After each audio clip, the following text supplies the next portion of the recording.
Hey, what up, man? What's really good, my brother? I feel like, we've seen each other on the other show we've been recording, but I feel like on this one, we haven't really seen each other or talked to each other too much, bro. Absolutely. And we're going to talk about that show. Make sure you guys have all the information you need to subscribe, link, and share. But it feels like we've left them without a little bit of a podcast episode to listen to in a while, huh? Yeah, some thought-provoking shit. You know what I'm saying? Some thought-provoking shit on 40 Acres the Hard Way. Welcome to episode 7, ladies and gentlemen. Let's go. Boys and girls, children of all ages, seniors, wherever you are around the world. Thank you for joining us on this weekly episodic journey. It's your boys, Ali, a.k.a. Hoffa. Brujo Mars, Black Stephan. What's good? And as always, follow us on Instagram, 40 Acres DHW, SoundCloud.com, 40 Acres DHW. Yes, sir. And if you got to call us, 833-402-2349. Hello. Is that you? It's me. Listen, we as we said, we want to get you guys on here. We want some voice recording. We want to hear not only feedback, even opinions that we can put on here or topics. We love that stuff too. So please do call in, prank call if you want. It's not going to bother us. It ain't taking up none of my minutes. Free nights and weekends. You remember that, bro? Remember that? Hang up and call me back in 3 hours. I'm gonna call you back after 8. Exactly. And then my cousin, I had cousins living in New York when I was living in Cali. So that didn't work too tough. Them niggas had to be up at midnight if we was gonna actually have a decent conversation about some shit. Listen, man, the cell phone companies played a lot of games with us, right? They were like, here's the amount of minutes you have in the daytime, then you get free nights and weekends. Then they hit us with the unlimited mobile to mobile, right? And it's like it was trying to see how many people still had landlines, and your parents, your aunts, uncles, grandparents, they calling you from the house phone, running up your minutes. Right. Why you ain't got a cell phone? Oh, I don't want to use the minutes. No, call me from the cell phone. We got unlimited mobile, right? Like games. Yeah, I have this theory because I'm in telecom, right? So I have this theory about what that really is all about, and it's what I feel like at a certain point in time. The major cell phone carriers in the U.S. did a cost-benefit analysis to see, how much people would actually use it if they gave them unlimited minutes. And they realized that people text more than they talk and use apps more than they talk. So the hustle was, we're going to make them feel like they're getting something of value by giving them these unlimited plans. Meanwhile, you're actually using less minutes than what you did when you had 1,000-minute plan or a 500-minute plan. You know what I'm saying? And it's natural. It's not even because you have all these minutes. It's the fact that you don't think about it now, and we have all these other ways of communicating with each other. There's WhatsApp. There's, iMessage, text. There's all these different apps out there that allow people to communicate, making the world even smaller and smaller. Yep. And they already knew what time it was. They knew, the writing was on the wall. They read the tea leaf very well. And, keep in mind, that's not every country doesn't have that. You still go to DR and get a cell phone plan. You're still paying a per minute rate, on a prepaid phone. So, but I do think that, to your point, they might have seen even further into the future, and they might have seen that it was inevitable that internet would be everywhere, right? Wi-Fi would change everything, where having a mobile tower or a satellite connection is irrelevant if you have a Wi-Fi signal, right? Absolutely. So you're right. I think it was just they saw even further. Plus, it set up all these ridiculous multi-billion-dollar mergers where. Whether it's cable companies or whether it's cell phone companies, they keep merging, and these monopolies and these trusts that are being built that somehow we can't seem to figure out a way legally to stop these people from doing it. But keep America free. Keep America free. Hashtag keep America free. Yeah, most of these companies ain't even really American companies we really want to talk about. I believe T-Mobile is owned by Deutsche Telekom, which is a German company. Mm-hmm. If it's not, I know it previously was. So, yeah, there's always all these little interesting, little carrier monopolies that occur throughout the world. That's really, really interesting. It makes sense because when I had T-Mobile service, I called them Deutschbags all the time. I guess that made sense. That was my dad joke for the day. That was a good dad joke. That was a good dad joke. That was a good one. That was solid. So as we said, we took a little bit of hiatus. We did some traveling. We had the 4th of July holiday. You know, we apologize to y'all. Some technical difficulties on the last episode as well. We want to make sure that we deliver nothing but quality content and audio to you guys. So with that being said, real quick, what'd you do for 4th of July? Any fireworks, anything like that? Yeah, definitely fireworks on the 4th of July. I think I was talking to you about this a little bit earlier, but like I feel like I'm a little jaded in the whole 4th of July thing. Well, I mean, there's all the political reasons. You can only celebrate something 200 and whatever many times before it's like, change it up. Switch it up. And also, you know, not everybody is free on the 4th of July 1776, but you know. And if I digress. What Black Stephans talk about, go to episode 1, 2, 3, and 4, and you'll hear, all the story there. Yeah, or go to my Twitter or my Instagram. I will fully, you know, give you the history of the United States in full detail there. Yes, sir. But yeah, no, my reason is more because I lived in Orange County, California, for a very long time. For those who are not familiar, like Anaheim, Fullerton, like those cities. It's a very white area, we'll call it. You know, matter of fact, they call it the Orange Curtain because like pretty much all the other counties surrounding Orange County have at least a 10% African American population. Orange County, I think, is actually, last I checked, was a little over 1%. It was hovering at, which is pretty interesting. But yeah, I lived out there for a long time, and I actually lived very close to Disneyland. And for anybody who's ever, you know, that frequently either goes to Disneyland or like has been in the area, like promptly at, I believe it's 7 o'clock or 8 o'clock every night, Disneyland throws fireworks every single night of the year, 365 nights out of the damn year. Also, live very close to where the Angels play, Anaheim Stadium, I believe it's called. It's trash, which is weird because it's actually in the city of Orange. Yep. And they're called the Los Angeles Angels at this point. Yeah, they don't even play in Anaheim though. So that's weird. But anyway, I digress. But yeah, they throw fireworks for everything. Like every Friday night, if the Angels win, fireworks get thrown up. If anybody on the Angels hits a home run, fireworks get thrown up. Mike Trout smiles, fireworks get thrown up. Like that's just the way Albert Pujols throws away another needle. Oh, no, I'm not gonna say that. I love you, Pujols. I have a picture with him. He's a good dude. I think. my dad used to work for a guy whose son was his understudy with the St. Louis Cardinals. So like when he was with the Cardinals, this dude's son was like in the AAA version of the Cardinals waiting to get called up. As a matter of fact, he would get called up anytime Pujols was injured.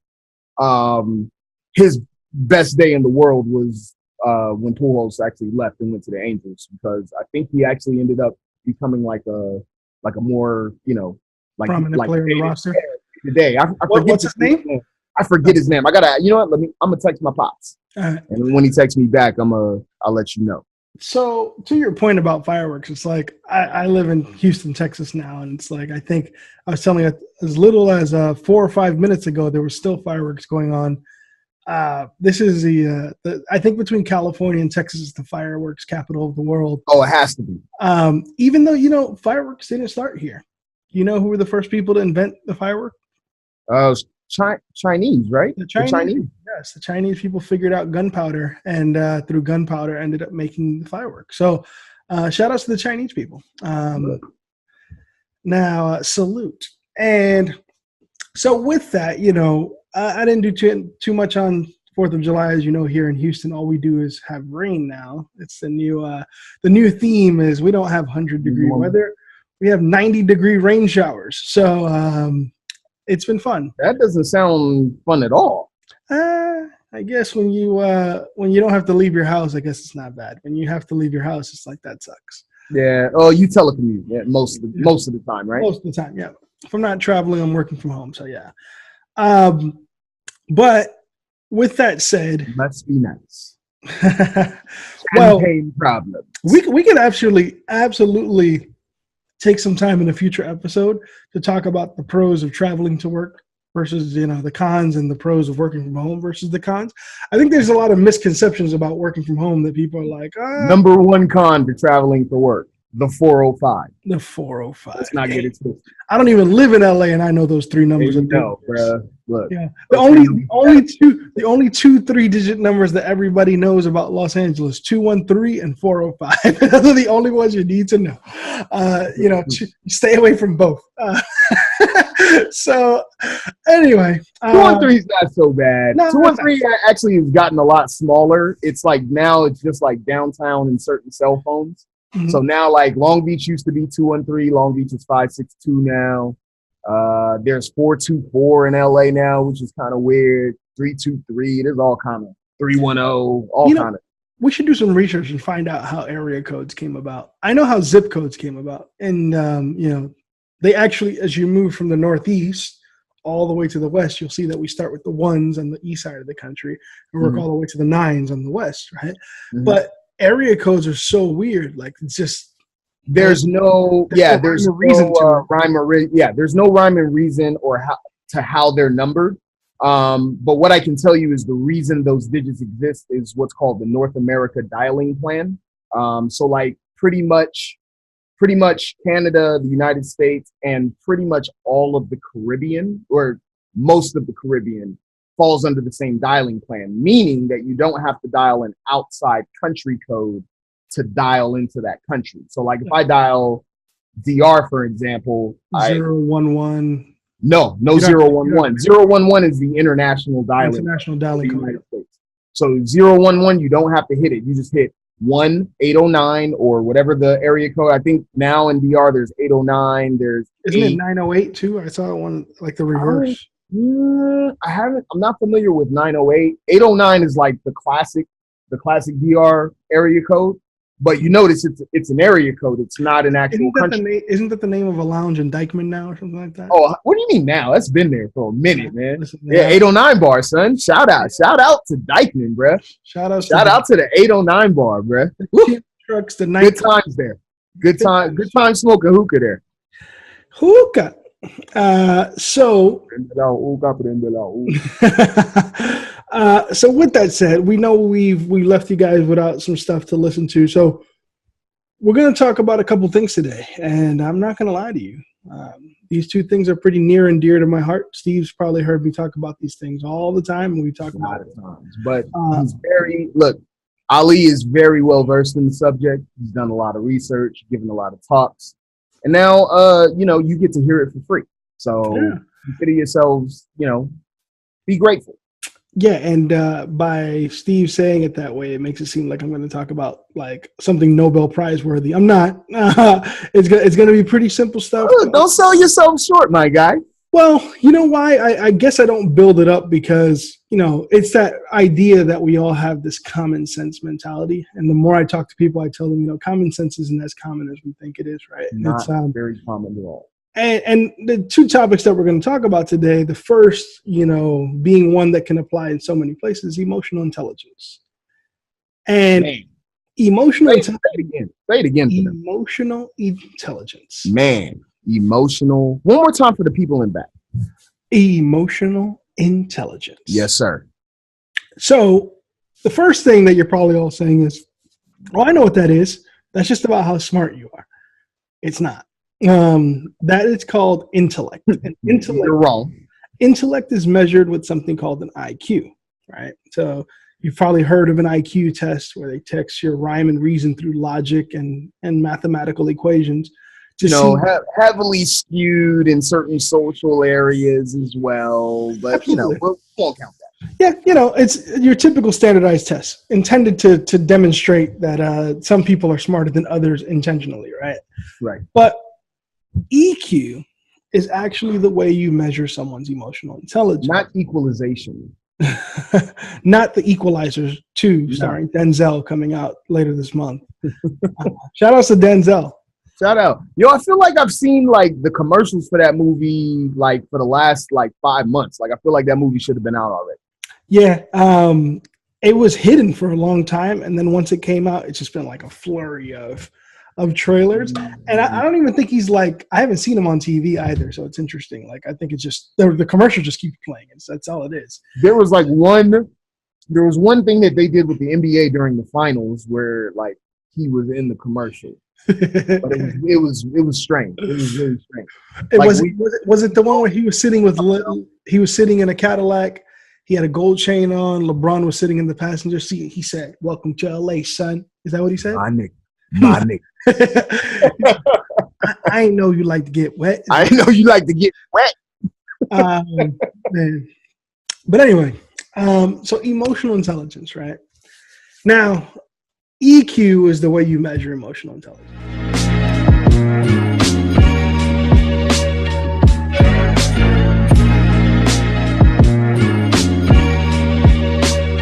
So we're definitely going to dive in and talk about all 4 pillars of emotional intelligence, but I see that you're looking at your phone there. It looks like you have a for us. So update on Dad's work homeboy, whose son played for the Cardinals. So apparently he still plays for the Cardinals.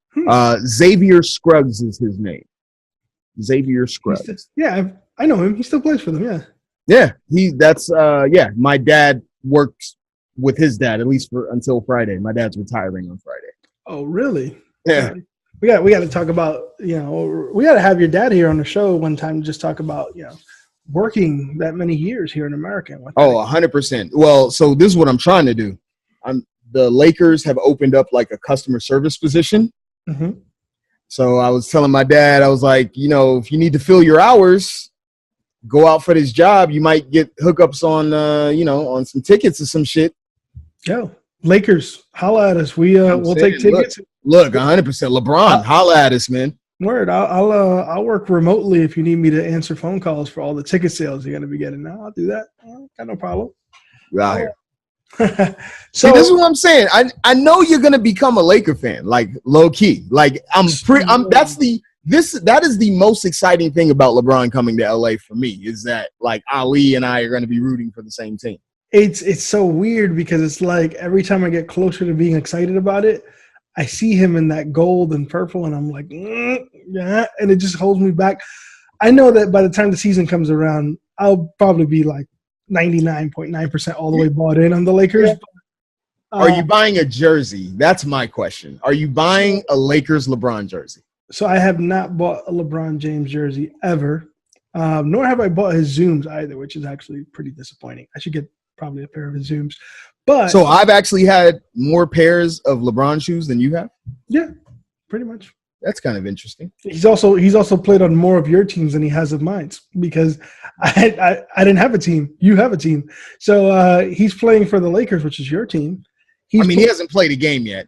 Well, he signed a contract. So he definitely signed a contract. At least he's contractually obligated to play a game for your team. Yeah, this is true for the next couple of years. So, and we'll get back to emotional intelligence here for a second. But if you guys like to hear these things that we're talking about, sports related, we definitely love to talk about those things. So check us out. Ooh, good segue. With our boys, over at Fresh Cuts, the show. So go ahead and go to YouTube, type in Fresh Cuts DS. Smile. You see that smile? I'm all about the subscription. He knows he did. I'm all about these subscriptions. So we got a weekly episodic show over there too. We got a good cast of folks over there. Great panel. It's gonna vary. Guys, yeah, man, hilarious. Definitely group chat conversation as well. Yeah, so a little more hood oriented. I think a little more like regular guy talk. Absolutely, we're not trying to enlighten anybody there. We're trying to show you what we're passionate about, and that's and not that we're not showing you what we're passionate about here. Here, we're talking about the things that we're most passionately trying to enlighten people about. Funny thing, though, if you want to see Ali and I disagree more, go watch the other show because, like with social stuff, I feel like you and I just tend to agree with most stuff. On this other show, not that we don't agree on other stuff as well, but like I think there's another aspect of you trying to be an asshole. And this whole time I thought it was you trying to be the asshole. Well, Look at that. No, yeah, 100%. But like, I didn't expect it from you, and so it's not, and it's not even for the viewers. It's not Ali trying to be an asshole. It's Ali playing devil's advocate, is what it really is. And so, like, the first episode, like, we started talking about the rebel flag, and like, that shit got a little tense, bro, for like 2 seconds. It did. Check it out, guys. Episode 2, entertaining.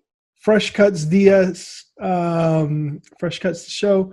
Subscribe, share it with your friends. It's actually pretty comical to me because it's not that we're in disagreement from a social perspective. We were in disagreement on whether or not it's acceptable to have an altering opinion on this, and that's good. That's good for debate. It's good for everyone. And like we have a phone number over there too. We have an email too. We have a comment section on the YouTube channel. So please do comment there. Give us topics. Give us feedback. Give us your thoughts. We want to talk about all that stuff. The Twitter account for that one's starting to get a little live too, though. Yeah, they should have never gave Steven Twitter access, but they did. Honestly, did they try to shut you down within like an hour? They tried. They really did try. They tried to shut me down within like the first 10 minutes, and then I had to just hit the R button, juke past that. Then you told them that your last name is Putin, and they were like, "Oh yeah, no problem. We'll get you right back." Oh, no problem, brother. I was like, Nostrovia, come on in. Do svidania and all that. Do svidania, Twitterverse. So check us out. Check us out over there. Like I said, great cast of guys over there, and a lot of different folks are going to be joining us. We do that on a weekly basis. So salutes to the Fresh Cuts DS panels every week. But we're back here with 40 Acres DHW. And as we said, the goal is to talk about 2 topics that we're very passionate about, emotional intelligence, and later on we'll talk a little bit more about relationships. So I said we'll talk about the 4 pillars. Talk about hip-hop. Well, there's 4 pillars of hip-hop, but there's also 4 pillars of emotional intelligence. All right. So, I know you and I have been talking about this a little bit offline and, in some other conversations. What's your background on emotional intelligence? What do you know about it? How have you been? So emotional intelligence is something that I've always been aware of, but just recently started to put into practice in terms of like bettering, kind of like myself, taking stock of, kind of like my own behaviors and like, putting those things. And actually, I think the thing that has been kind of like one of the last steps for me is, and you may have noticed this in like even some of the group text conversations, is like admitting like your faults and like, verbalizing them and saying, yo, I recognize this as a thing that I did or am doing, and I am going to work to try to, make that better. So, I think that I'm now into the point where I can like actually have a decent conversation about what emotional intelligence means to me specifically and like give examples of certain things. It's interesting because you, without even trying there, you kind of gave the perfect segue to the first pillar, right? Hey, we're out here. What you're talking about is a higher sense of self-awareness, right? Self-awareness is the first pillar of emotional intelligence. It's the foundation of everything, right? If you hear me talking on these shows, you always hear me talking about how we spend our entire lives trying to get to know ourselves, right? 100%. It's true. It's 1,000% true, right? Like as much as you want to believe that you know everything about yourself, tomorrow you'll wake up and learn something completely different about yourself that you didn't know the day before. 100%.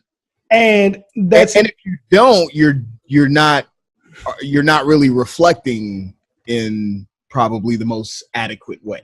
Yeah, and some people will say you're not growing, right? Because part of growth is actually learning, right? And I think learning is not a time frame; it's a process. And 100%. You don't stop learning once you graduate from college or once you get your master's or PhD or whatever it is that you're kind of going after.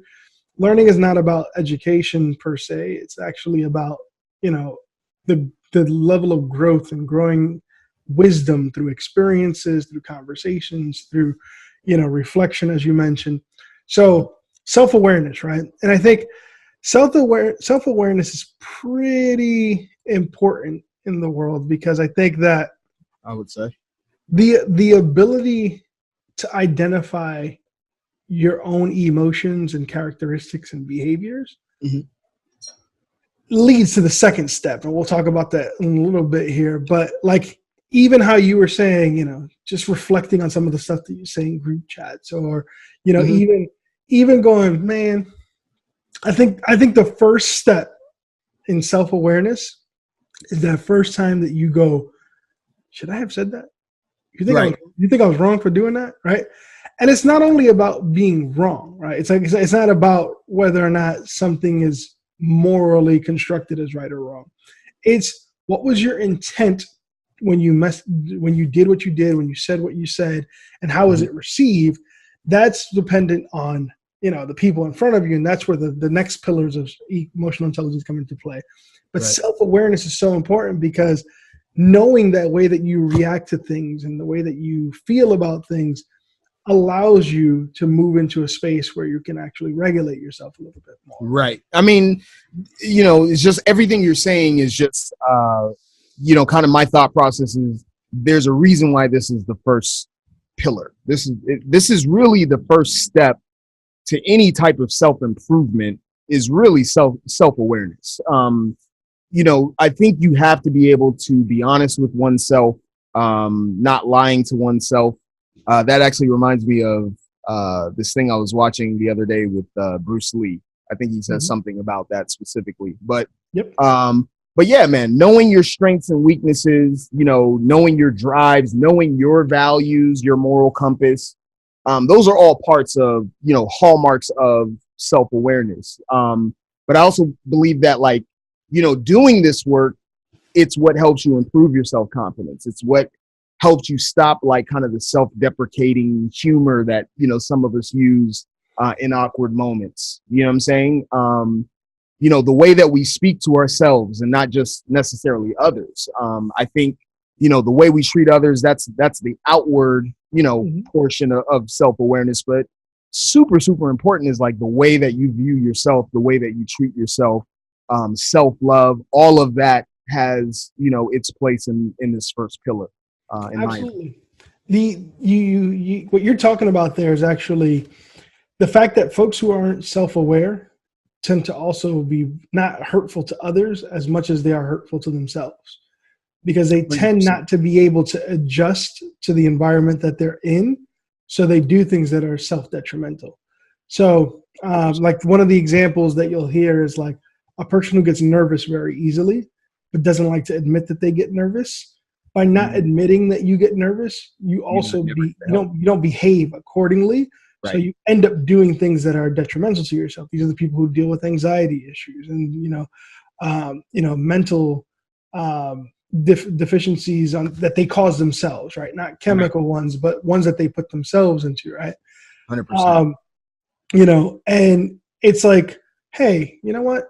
Here's an example, and this might be a little bit off base, but work with me here. Go with it. Let's go with it. You're the kind of person who gets nervous when you're around police, right? Like, you see police and you're like, this bothers me. You're talking about me specifically? No, or I'm giving an example of a type of person, right? I just had to understand, is this tú or ustedes? Like, which one are we using? This is usted. Usted. Okay. A person's scared of the police. They're not scared, we'll say nervous when they come around. They don't know how to interact with them as well as they, as some of us do. But this person tends to drive crazily on the highway, right? So by doing this, they're doing something that actually doesn't benefit them. Right. Now, self-awareness is, I get nervous when I have to interact with the police. So I'm going to do whatever it takes to try to avoid interacting with them if it's not an emergency, right? So it's like, right, maybe I should slow down. Now, that's detrimental to oneself if you keep speeding, right? If you keep speeding, then you really don't care about the fact that now you're going to have more interactions with police because of your driving habits. So not being able to identify, I use one that's about actions, but it's really more so about emotions, right? 100%. I mean, your emotions affect your actions at the end absolutely. Of the day. We all know that one person who can't take a joke, right? Like, no matter what, they're like, man, I love joking around with other people. And then you make a joke and they don't like it. And the irony is in the first part of the statement. I love jokes, man. I could take one. But if you tell somebody I don't do well with jokes about me personally, nobody will make fun of you, right? Because it's like, okay, you know what? Depends on your circle of friends. That's true. Well, I wouldn't call them friends. I mean, at that point, if you tell somebody that something bothers you and they still keep doing it, that's not your friend. Maybe they're trying to, get you out of your, try to get you out of that a little bit. Yeah, no, I don't think it's anybody's job to try to force you to, like to try to conquer your phobias by like saying, oh, you're scared of snakes? Here. And then they invite you over to their house and their house is filled with snakes and lock you in. Yeah, that's pretty fucked that's up. not really cool. But yeah, it's about being able to identify your emotions so you can label them. And then when you label them, you can kind of adapt accordingly. Right? 100%. Now, I think, adapting accordingly is important because now we're talking about the second pillar. Right. And I usually say self-control. So the first pillar was self-awareness. Mm-hmm. And we use two other words to describe that. It's called know thyself, right? Right. 100%. So self-awareness is know thyself. Developing self-control, or as some of you may have heard it, self-regulation, right? The ability to regulate oneself. Regulators! Mount up. We call that control thyself, right? So now we're talking about the commandments of emotional intelligence. So first you have to know thyself, and secondly you must control thyself. Mm-hmm. Once you're able to develop good self-awareness habits and you can identify your emotions very easily, you'll learn how to more constructively work with others and interact with others, right? 100%. Because every other person is also going to be at different levels of self-awareness as well, right? So now, we can't all count that everybody knows themselves that well, but the more you know yourself, the more you'll know how to adapt in these circumstances to make sure you're not having negative interactions with other people. What you just said actually reminded me too of something my parents used to tell me when I was a kid. And it's particularly in regards to, like the old, a lot of parents you'll hear say stuff like, well, if Jimmy was going to jump off a bridge, that means you're going to jump too. Like the whole, like who your friends and who you hang out with and that whole thing. And like, my parents used to always say stuff like, don't let Jimmy get your ass beat. You know what I'm saying? Like shit like that. Meaning though, the point being that I am the one who is in control of what I do. So regardless of like any peer pressure that's out there, regardless of like any social situation that may be like problematic that I find myself in, I'm still the one who makes the decision on how I comport myself. And like, I think that definitely like falls clearly into this pillar. Just like kind of thinking more about this, like, this is the pillar that allows you, once you've mastered it, or have begun to master it, like this is the thing that will help you like to control or redirect disruptive emotions or behaviors or impulses, right? It's the self-control, the self-regulating part that we're talking about. But again, this comes down to your morals, and again builds on your first pillar. You have to know what your moral compass is. You have to know what kind of pitfalls emotionally you tend to fall into. You need to know, the type of people that you have a pattern of dating, and like, how can we switch that up? Like all of these things play into that. Your integrity, your trustworthiness, all those kinds of things, your comfort with ambiguity, like all of those things like fall clearly into this pillar. So that's funny because I was just going to give you an example, a personal example, and ambiguity is the perfect word to describe one of the things that bothered me that I learned in my relationship, right? And this is why we're going to talk about it later on, why emotional intelligence matters. Okay. When you talk about relationships. So my wife, the love of my life, I love her so dearly because shout out to MJ. Yes, nobody in this world will make you feel as happy and as angry at the same time as the person you love, because that is facts. Because they learn everything about you while you're learning those things about you, right? And they help you even learn even more about you. And here's an interesting one. When I was younger, just like most kids who are minorities in this country who grew up in a ghetto, in poverty. I had anger issues, single parent household, grew So up. hard for me to even picture that, but I know it's sometimes I talk about it and I feel like I'm talking about a different person, but I'm talking about me. And I had anger issues, and when things got me upset, I knew nothing else other than to like want to break something. Go and off.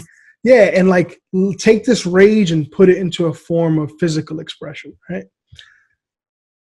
Never really like used it on other people. It was more like I damaged things. Like I would pick up a table and like try to throw it, and it's like you punching holes in your apartment building. Thank God I learned how to patch drywall in the last few years. But it's funny how when you don't know how to do this, you break more walls. But then the moment you realize it, you're like, I don't feel like breaking any more walls. Yeah. Anyway, if you're one of those people who was like me when I was younger, and I'm not saying that I don't still have my moments of rage.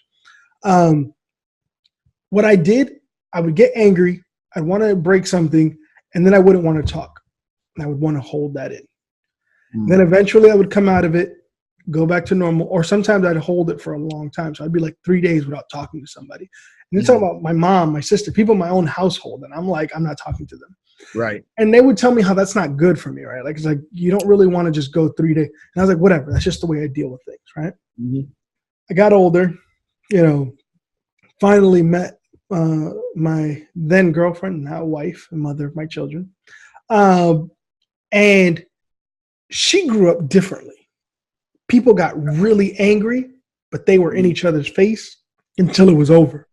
Right. So we had our first argument, and I remember I walked away. I went to the other side, and it was her place, and I'm still apologetic for it to this day. I went to one of her closet doors. Boom.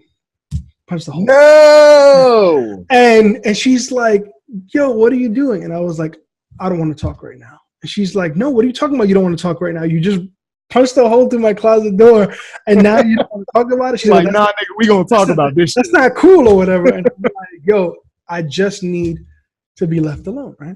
But she told me that's not the way I do things. And it kind of bothered me. Within about like a month or two of us dating, things flipped.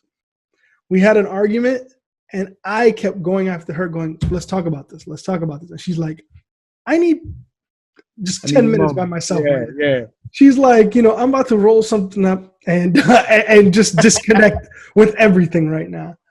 And I couldn't deal with it. And it was so weird because, when I first started dating her, that would have been like the end of our relationship because I'd be like, yo, I'm not talking to you. She's not talking to me.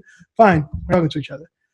But she taught me that when you really do feel passionate about something, you don't just let it go because, you have moments of anger. Like frustrations will happen in your life. And that's why since then, I have this different level of engagement with my own anger where I've come to terms with it. And if I do have a moment like that, the first thing I do is apologize for it. Because if it wasn't expected and I couldn't control it, I have to acknowledge that is on me, right? Like I lost control. This is about self-control, and I lost. Right. So if I decided, to throw, I don't know, one of my kids' toys out the window into the backyard, and it broke because I was like, "You didn't clean it up. I'm done with this toy," and I throw it out the window. I have to acknowledge that I lost self-control. Right. So I apologize for it. I actually tell people that I know exactly what the trigger was and what I can do to avoid that next time. And sometimes I even tell the other person. So like there's times where my wife and I talk, she's like, I don't even know why you did that.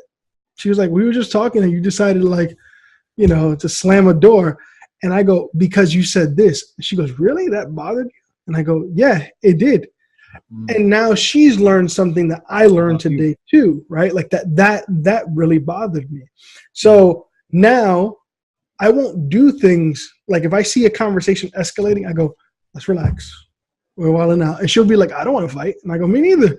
So then why are we talking like this? And she goes, I don't know. You're talking like that. And I go, you're right. So let's both stop talking like that. Right. And that's, people say that comes over time in relationships, but that's because you're growing and understanding yourself, and you're learning how to regulate yourself with someone else. But this is why you're trying to avoid negative interactions with others through controlling your own emotional output to keep it positive. Really great story, and I appreciate you sharing that.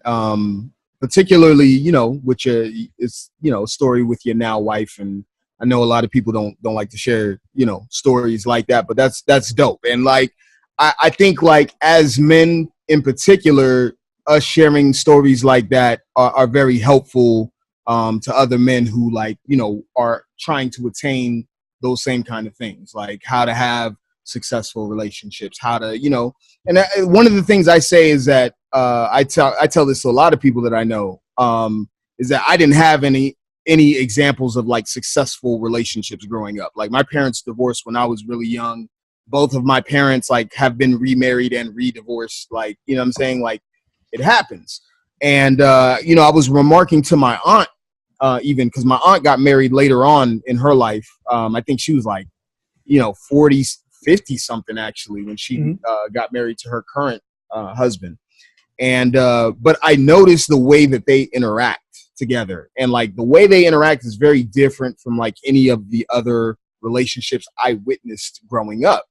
And you know, they're very goofy with each other, but you can tell like they are truly each other's best friends. And so like, again, for like somebody like me, you know, I'm in what I feel to be like a successful relationship, you know, getting to that point where, okay, we're talking about marriage, we're talking about, you know, kind of next steps, kids, all those kinds of things.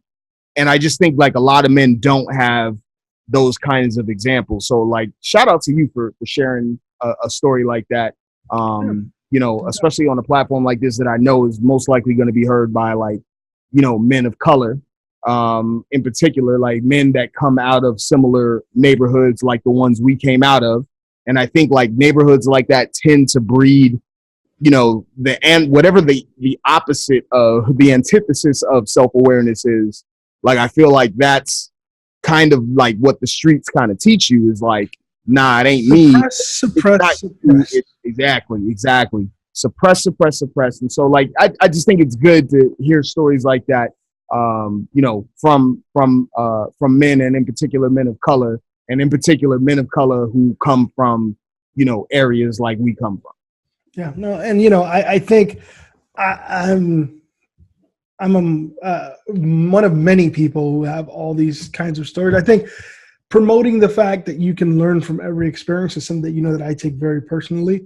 You know, even from arguments, like you know, that they say, if you have a perfect relationship and you never argue, that's a terrible relationship. I don't really believe that that's bad. That's true. Right. But I also don't necessarily disagree with it 1,000% either. I think that there needs to be, you know, we've talked about the importance of negative and positive energy in the world in general. Right. But your output as a person should always lean towards the positive aspect. And this is what emotional intelligence is really talking about, right? Like 100%. if you're going to get the most out of your relationships in this world, and the first relationship is with yourself, if you're going to get the most out of these relationships, you should be giving as much positive output as you can to the other person, even if that other person is the person in the mirror. So with that said, well said. Thank you. And with that said, now you've mastered the first two pillars of emotional intelligence. And again, you're not going to do this in a day or two. These are just things that you'll have to learn over time. It takes work. Takes years to even get to a place where you feel like you've understood yourself to a point that you can start making tweaks, because, you know, you'll be surprised how hard coded we are in the way that we're programmed to react and be who we are. 100%. And trying to change that is very difficult. And that's why, you know, it's not, no one should feel like what we're saying is wake up tomorrow, change, and it'll be an easy process. It's wake up tomorrow with a desire to change and understand yourself. And I think things will slowly change over time. Right. And just to, you know, with what you said, just to kind of bring it full circle. And again, you and I, we believe, you know, we believe similarly in our spirituality and our faith. And I think, you know, one of the things that is like a goal for everybody that believes that what we believe is this balanced character, like this. That's the goal. Like some people call it enlightenment, some people call it whatever. But that balanced character, developing that and maintaining that we're told is one of the most difficult processes that is the most difficult process that we will go through in this lifetime. Yep. It's not, it is a road that is filled to the brim with calamity and, all kind of just crazy shit. Like, it's not growth is not an easy process at all. Like, when we had our growth spurts, as when we were going through puberty, like, that was painful in and of itself. You become clumsier when you're in the midst of your growth spurt, all these different things. It's the same thing spiritually. It's the same thing when we're talking about our insides and, like, what I'm saying, how we develop our character, how we develop our personalities, all those different things. No, and it's interesting because I think, and I have no way to factually prove this, and there's no statistics behind this, but if there's somebody out there who would love to do some research on this, please do. We know for sure genetics we can't control, at least not today. At some point in the future, not yet. we'll be able to control genes and the way chromosomes and even diseases may even carry on. But you can control your behavior and your interactions and the way that your being interacts with the other people on this planet, other animals, plants, universe itself. I would venture to guess, if I can actually look back in time and do some sort of calculation on the number of deaths that have happened, there are less deaths that have happened due to genetics than there are to actual self-caused issues. And that's when I say that, I don't mean, people who jumped off the bridge like Jimmy. I'm talking about people who literally do things that are detrimental to themselves because they can't find that balance in their life, right? Like stress is a killer. We know that already. The way people eat, is a killer. The way people choose to exercise is a killer. The way people, talk to other people is a killer, right? Like, I think ultimately, if you look back, less people have died because of the natural progress of their biological state than their actual decisions throughout life. And that's why balanced character talks about trying to be that person who can create longevity in their life because they're in control of the realm around them, right?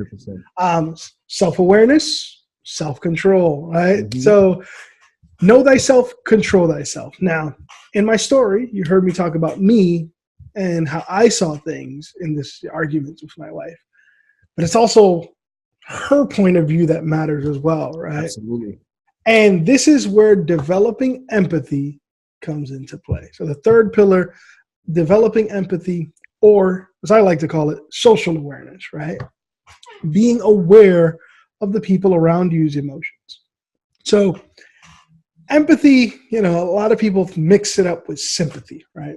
People think empathy means feeling bad for somebody. No. Empathy is the ability to be able to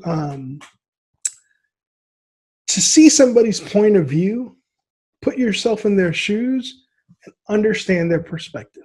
That's all it is. That's all it is. It's not whether or not you think they're right or wrong. It's not about morality, again, because I think everything always kinds of seems in this country to go back to this general consensus of morality. And it's like, I think that let's put that to the side for a second, guys. Talk about empathy from the perspective of, can you see this through someone else's eyes, right? Right. Perfect example, whether you agree with me or disagree with the people who say this, like Black Lives Matter versus All Lives Matter, right? All Black Lives Matter. There you go. There's the happy medium. All Black Lives Matter. Every last one of them. So the idea is there's this group of people who feel that a portion of the population is misunderstood, mistreated, and undervalued in society. The idea is to promote that group has value. Intrinsically, another set of people feel like by promoting that, you are attacking the other groups in this country's value to society, and so they're pretty much their lives, right? So instead of empathizing and saying, can I step out of myself and see what they're saying, we make it about ourselves, right? And by making it about ourselves, we say, wait, so you're saying that I don't matter. Now, again, I'm not here to talk about which side is right, which side is wrong. I don't really care about that today. We're talking about emotional intelligence. That for me job. Yes, that'll be Black Stephan on Twitter. He'll rant about it as much as I'll happily tell you where you fucked up. But empathy, right? It's trying to, you have to have a higher level of empathy to work with people and try to have positive outcomes. Remember, that is ultimately what empathy is about. It's not about right or wrong. It's about understanding somebody's perspective to ultimately get to a positive outcome. So, for example, and this is why we've been talking about it on a one-to-one basis personally, but emotional intelligence is actually huge in the workplace right now. Yeah. Actually getting your employees to grow in their EQ is a strategy that many companies are using because it not only helps with productivity, it actually helps with engagement in the company, right? You're going to have, the more engaged your employees are, the more likely they're going to work for you for a long time, right? And so to your point there, I was just going to mention something really quick that we used to deal with not my current job, but a previous job that we had, that I had, where we talked about inside and outside customers. Your outside customers are your clients, those people that you are either, I'm in a sales position, so I'm speaking from that perspective, the people that I am trying to sell my product to. That's one version of my customer. But another version of your customer is your internal customer. Is like, the thought is that the things that you do in a workplace do not happen in a vacuum. Everything you do or fail to do affects somebody else at your job. So like, I'm a salesperson, but there are also tech people and there are customer service agents and all this other stuff. So if one of my clients, my external customers comes to me and says, hey, I'm having this technical problem with one of my phone lines or whatever the case may be, and I fail to, my function is not tech support, although I can definitely troubleshoot and walk somebody through whatever it is. It's not what I get paid to do. I get paid to sell product. That is what I get paid to do. So most of my phone time or my face time with the customer is trying to be in that lane. Now, that means I just rely on, one of my other colleagues to do what, this person needs to have done. So if they're having a technical issue and I don't report that technical issue, I've made a problem for not only myself, but I've made a problem for like multiple people in my company as well. And so like having that perspective kind of shifts, like, if you're having a moment where you're maybe even feeling a little bit lazy, or if you're having a moment where you think something else is a priority, but if you're able to take that step back and say, okay, this is affecting more people than just me, then at that point, and more people than just my external customer, that is now it's now hurting, or affecting other people within my company. That makes you kind of double back and say, okay, I need to take care of this now, or I need to handle this in a manner that that it deems the severity of the situation. So it just helps in every facet of the workplace. And I don't care if you are the CEO on down to like the person that picks up the trash in an organization. Like, that self-awareness and knowing what you do there and how it affects the other people that you work with or work around, super important. And I think falls again into this particular section of this particular pillar of self-awareness. Yeah, and social awareness. That's the so like, you have to remember that the importance here is productivity in the workplace is why emotional intelligence is being used. And Facebook, social media, YouTube, anything that you think is a time waster at work has not wasted as much time as employee interpersonal interactions. That is definitely the number one cause for inefficiency. And now somebody might go, well, I was very direct in what I wanted. I don't understand why that person couldn't do it. Well, let me tell you a little something about being direct in the workplace. Now, we were talking about this a little bit earlier offline. How many of us know somebody who goes, "Oh, me? People don't like me because I'm super honest. I'm brutally straight honest. shooter. I shoot from the hip," which terrible analogy, but you know, I think that idea when somebody says that they're brutally honest makes it feel like, oh, well, they're a genuine person. The word brutal means something. That adjective there means that you're actually being barbaric in your approach, interacting with someone else, right? Your intent is not to help them through a constructive approach. It's to break them down by saying, I don't care about your emotions. I actually want to make sure that they're crushed in this process. Oh, yeah. No sea bruta. Yeah. So when you're talking about empathy is really being able to, it's about kindness. It actually is, right? It's being able to effectively communicate with others constructively, good or bad, right? Like if you're trying to help somebody grow, or you're trying to accomplish something together, you have to be able to communicate effectively. 100%. That sounds like something that would matter in a relationship, right? Hello. So we'll talk about that a little bit later and why communication is so important. But social awareness. So remember, if you want to be able to get positive reactions out of other people, you have to be able to understand their sentiment, right? And that's through empathy. 100%. One of the key phrases that you'll hear all the time in the workplace is the temperature in the room, right? You hear people say that all the time. What was the temperature in the room? Did you get a feel for the temperature in the room? How was the temperature in the room? Oh, the temperature in the room is crazy, right? Like you hear that all the time. By the way, we can do a whole episode on what I call MBA words or phrases. It's like these phrases that people didn't know about until they went into got their MBA, right? It's like all of a sudden they're like, bandwidth. And speaking of which, can we bury thinking outside the box? Can we bury that phrase, please? Can that just be buried in all? This is the box right here. You're here. I need you out here. Out here. Yeah. Thinking outside the box. It's the dumbest. It's like the most repeated, contrite fucking. I hate hearing that. God, I hate hearing that. Well, you know what? Let's get on a call about that. We're talking right now. Why do we need to set up a?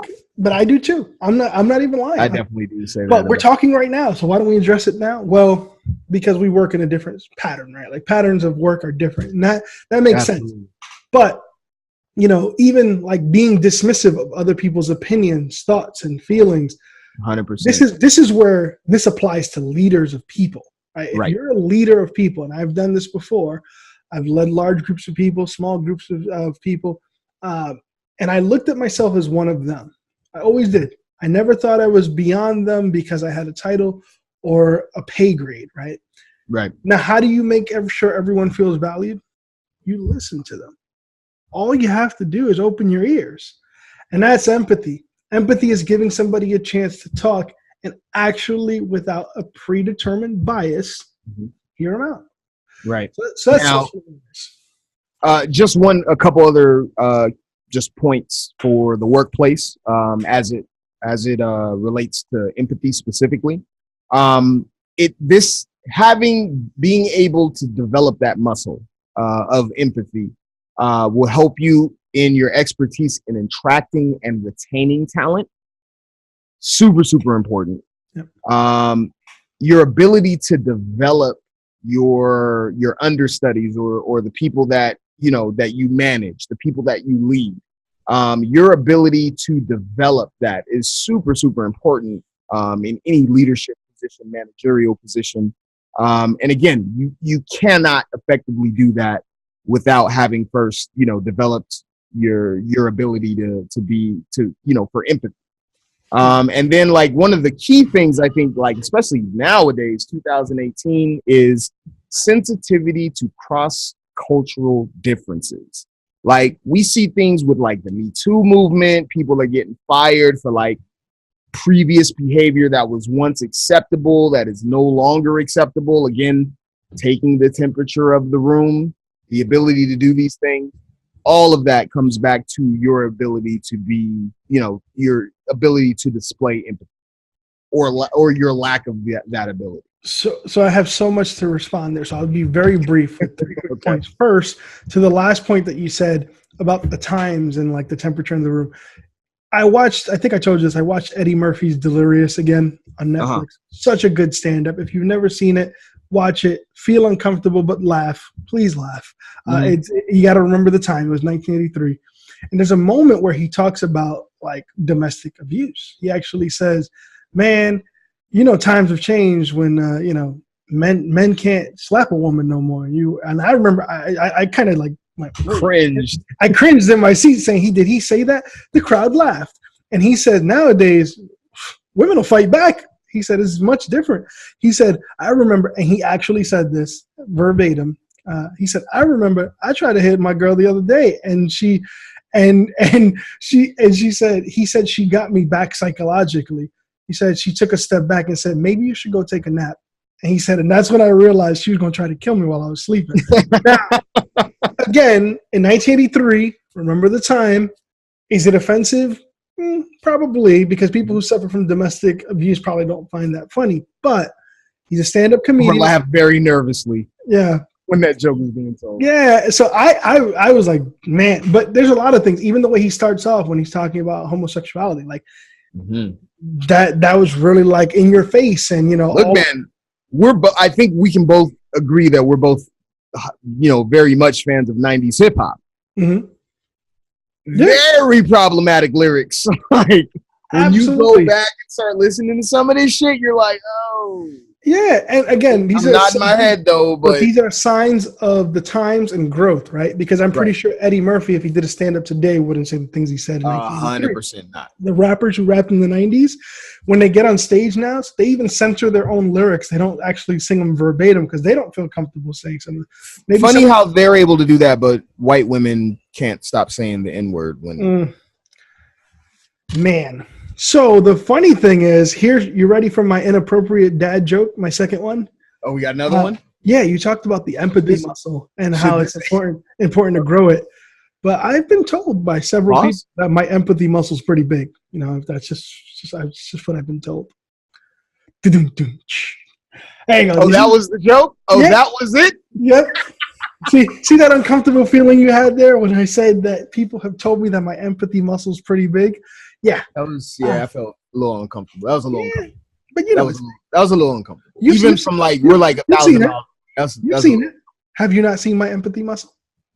Come on. Come on. Signs of the times. Signs of the times. Okay. So we talked about the first 3 pillars, right? Know thyself. Control thyself.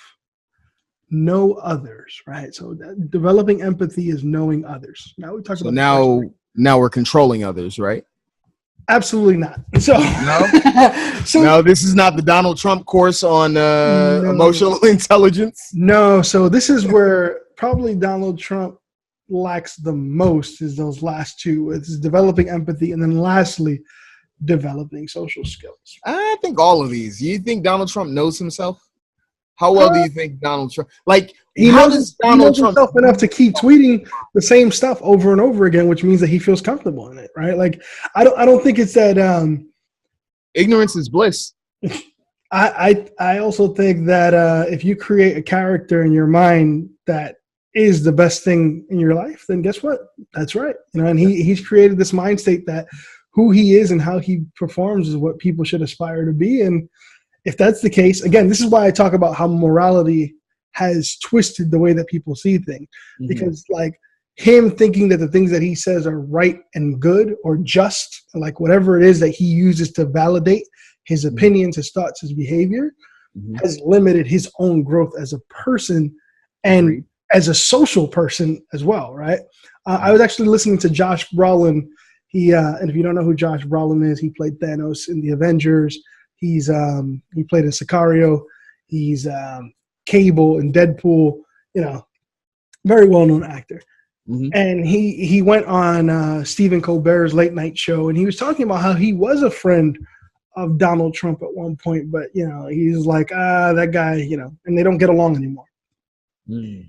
This is because over time, Donald Trump has spent more time letting people know who he is and why he's right for being that way, rather than trying to empathize with their position and trying to figure out ways to work collectively to create positive outcomes in his interactions. Mm-hmm. And we've seen that same decline with somebody who we've mentioned so many times in this podcast and on other shows, Kanye, right? Like he's not developing social skills to interact with other people for positive outcomes. It's trying to justify who they are and this character or persona that they are is what they need to be or what society wants them to be, right? It's like it's weird. Very weird. So, once you have the ability to know yourself and kind of control and regulate your emotional output to yourself and society, then you start to develop the ability to hear and understand other people. That's the empathy aspect. Once you're able to do that, now you can actually interact more successfully towards positive outcomes in society.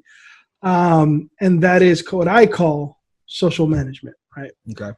The ability to manage the area around you. Now, you ever heard the phrase when somebody says, man, that person can control a room, right? Yes. Now, that comes from the idea that there's a person who can actually take everybody's eyes and put them on them, right? But this is not about a popularity contest. Instead, it's about how engaging they are with everyone around them, right? So there's a famous word that we use for somebody who's truly engaging, right? Call them charismatic. Right. Somebody who's charismatic, you're like, I don't know why. I want to watch his shows. I want to hear him talk. I want to drink a beer with that guy. I want to watch her act. I want to, watch him dance, whatever it is. Like I want to drink a beer with that guy. And it's like, that is charisma, right? We define it as charisma, an attribute that someone can have. We miss you, Obama. Oh, mic drop. That dude was mad charismatic, dude. Yeah. Like he was definitely the most charismatic president of my lifetime. And that's like Bill Clinton was also in my lifetime. So let's, that's saying something. You know what I'm saying? True. Like that is saying something. Bill Clinton was like extremely charismatic, but Obama got him, I think. Yeah. And now if you think that getting people to do something is what we mean by developing social skills, you've got it completely wrong. And this is why controlling others is wrong. Instead, you cultivate positive emotions from others that makes them engage with you more, right? So now, if I told you that you have to work overtime this weekend because the company needs you to, you've got the money to spend, we need you to do overtime, do it and get the job done, right? You'll do it because you feel like either I'm going to lose my job if I say no, or I need the dollars, so I'm going to do it. But you will do it begrudgingly because it wasn't your first instinct to want to do that. Now, if a company has engaged you to a point where they're saying, hey, we have these deadlines, there's this great project, there's an opportunity for us to have overtime because we really want to get as much done, and you'll start seeing employees raise their hand and go, hey, I can work on it tonight if that works. Or like, you know what? I'll pull an all-nighter on Friday and come in early Saturday. If I can be out, by 3 p.m. on Saturday, that'll work for me, right? That is engagement. You're garnering positive emotions that lead to efficiency. Now, we're talking about this from a business aspect, right? Real quick. Let me just interject one thing really quick. Because you did mention something about it's not about controlling people, but I do feel like there is a piece of that in there. And here's what I mean by that. I think that when you follow these steps, if you take each pillar seriously, what you'll find is when you get to social management is that you have the ability to move people in certain desired directions. And it's not them bending to your will, it's them actually taking stock of the fact of how you have interacted with them in previous situations and even in your current situation. So like, if you're displaying empathy and you've been able to take stock of your emotions and you've been able to use that information to develop the way that you speak to people in kind of like a more convincing or more charismatic way, then yeah, I think you actually do develop the ability to kind of get people to do what you want them to do. Now, you do bring up the example of overtime, but I think that's what it is. We often talk about the morale in a workplace or in the office or something like that, and I think that that's part of like what the morale is, right? Like a big portion of the morale is, what is my manager's management style like, and how do I deal with that particular management style?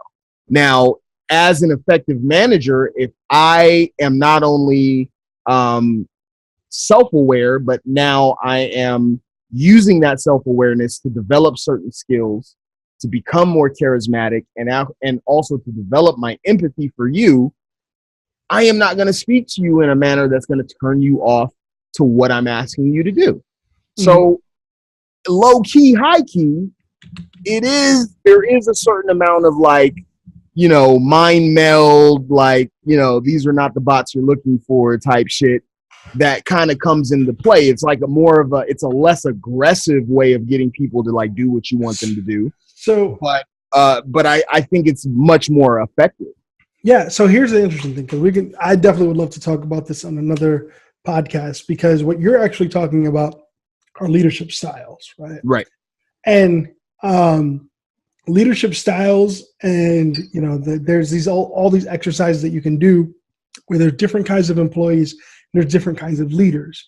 Mm-hmm. Certain kinds of leaders will stimulate activity and emotions out of each different kind of employee. 100%. And your goal is to find that balance that we talk about, right? Where it's like, you don't want to only be good with one certain type of employee. As an employee, you don't only want to be good with one type of manager or leader. This is why I don't like the two-phrased words management style bothers me, because it's actually about leadership. Management is the action of telling somebody what to do and when to do it. Mm-hmm. Leadership, now this is why I wanted to say this. One of my favorite quotes is by a Chinese philosopher named Lao Tzu. And I'm going to go ahead and read it verbatim here because I don't want to butcher it, even though I do know it.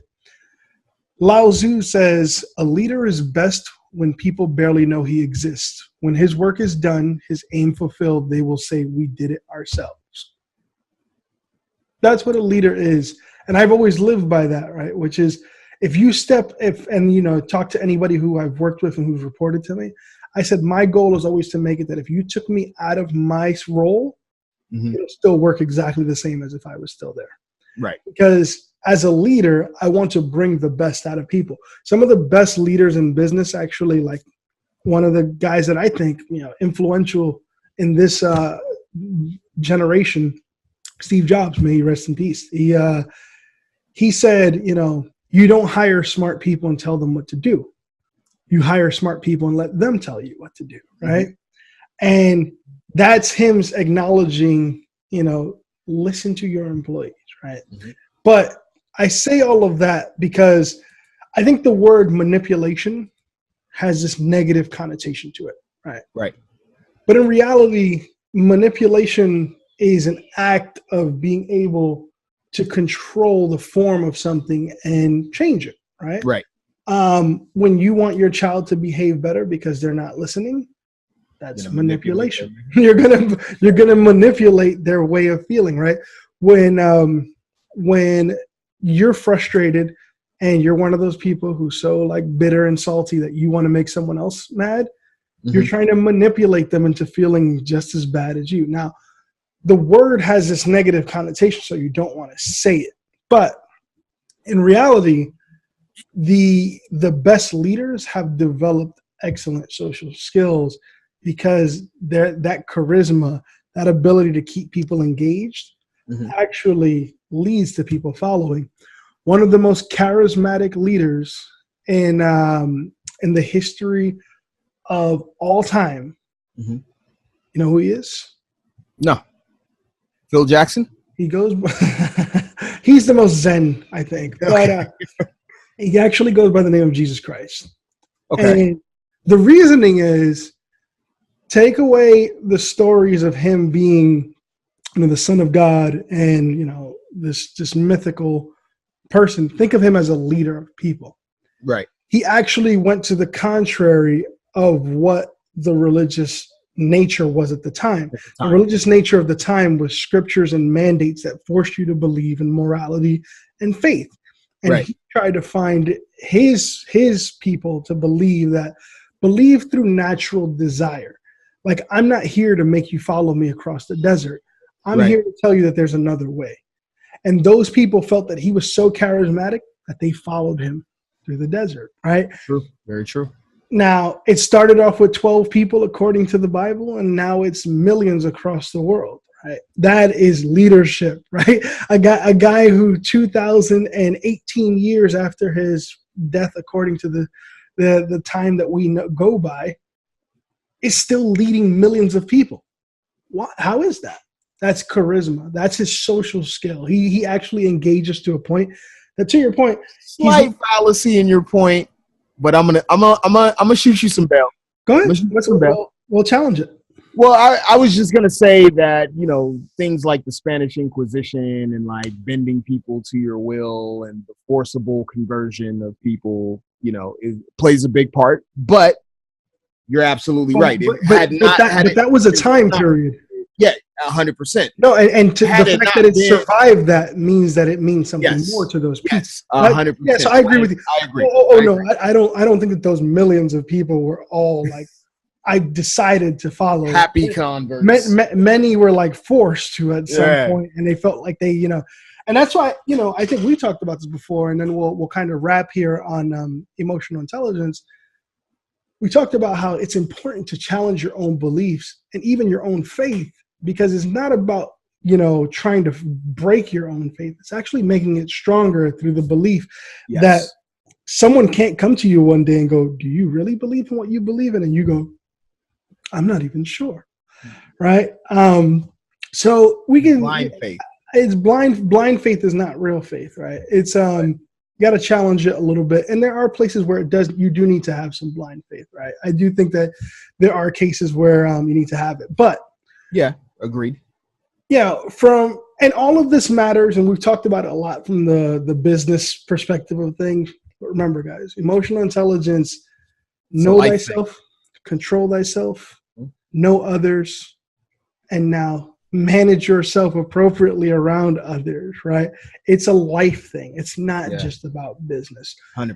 It matters in all kinds of relationships. Business is nothing more than relationships. You'll find that out. Doesn't matter if you're in sales, operations, manufacturing. It's all about relationships. I'm in business development. That's all my job consists of is building relationships. My favorite thing to hear in the workplace is, I'm not a salesperson. And I go, you spend your entire life being a salesperson. Yeah, selling yourself. You're selling yourself to everyone around you. 100%. And, you know, this is why we talk about it from a business perspective, but business is all relationships. Life is all about relationships. 100%. So we'll take a break here. We'll come back with, after a little bit. To your point, though, amen, hallelujah, ache, all of that. 100%. And we'll be back after this musical break, and we'll talk about relationships and how emotional intelligence ties into it. Hey.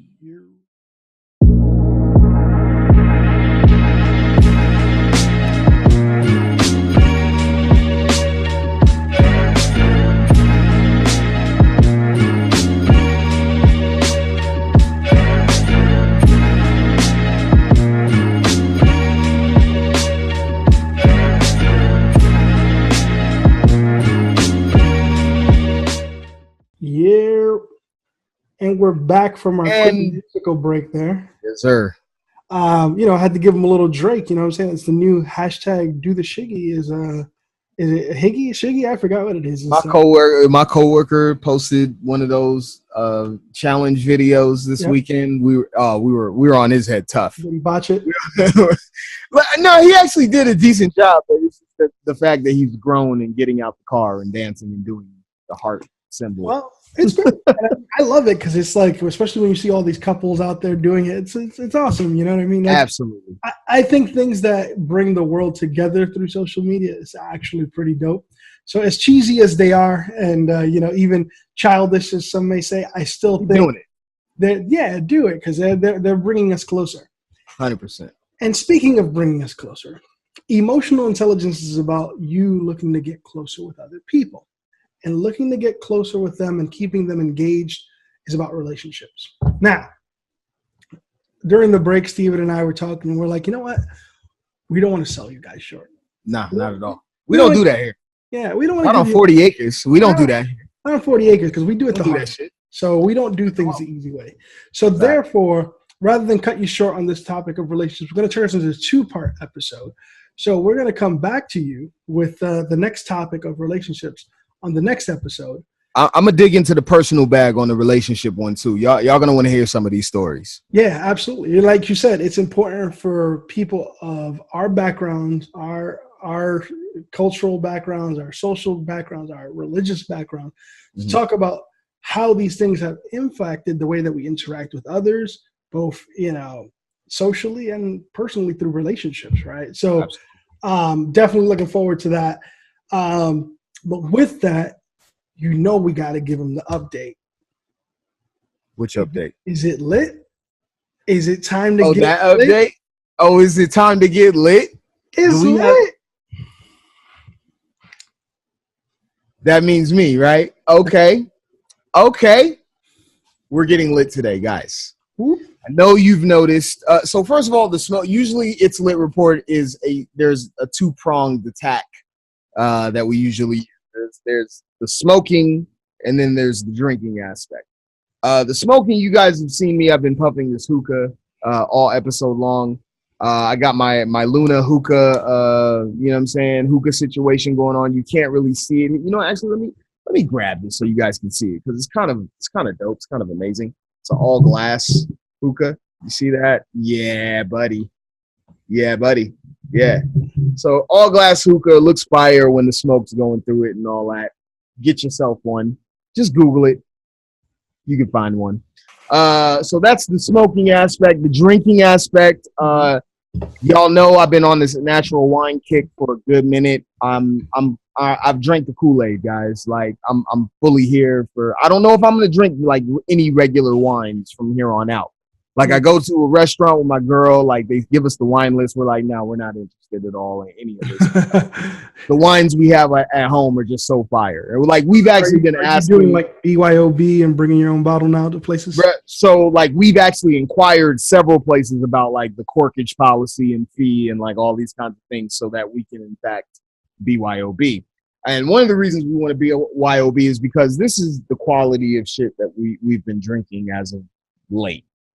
Arboreous. Yes, arboreous. So it's very similar to the Cenobium that we had a couple weeks ago.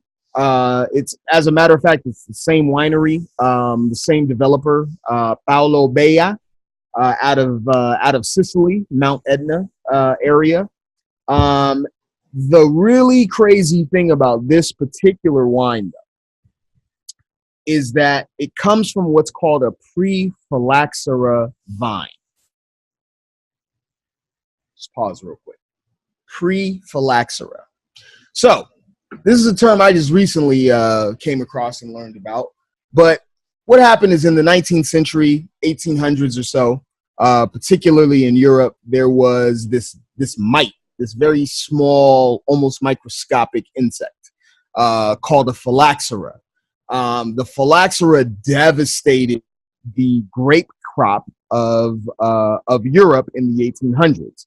So most of the wine that you have from Europe is from vines that are what's called post-phylloxera. So that means after this epidemic took place, which was like around the early 1800s. If you have a pre-phylloxera vine, that means that this is a vine that is older than that epidemic. The vine existed before that epidemic took place. It survived this epidemic and is now continuously growing grapes and that are able to produce wonderful, amazing wines.